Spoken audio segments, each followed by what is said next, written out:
Is What? it? Is it on right now? Yeah.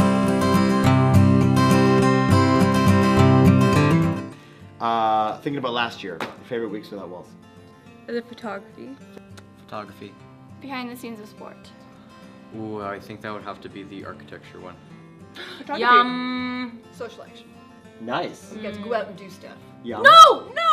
No. Outdoor pursuits. Outdoor pursuits. Outdoor pursuits. Yeah. Favorite project. The mace. Mace. I probably would be the mace. The mace. The mace. That's when we hit our stride. I feel like that's like, Students and us. most memorable day last year. Ooh, I'd say that would probably be the first day. Probably one of the first days. The mace like day. Like I was just so proud that day. Like in a good way. If it was a bad way, it'd be easier. Anything with Bunsen burners.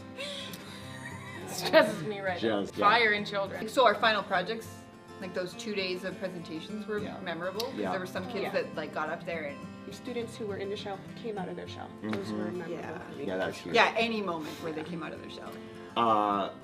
Most forgettable day. The one that you want to forget the most. You know what? I forgot.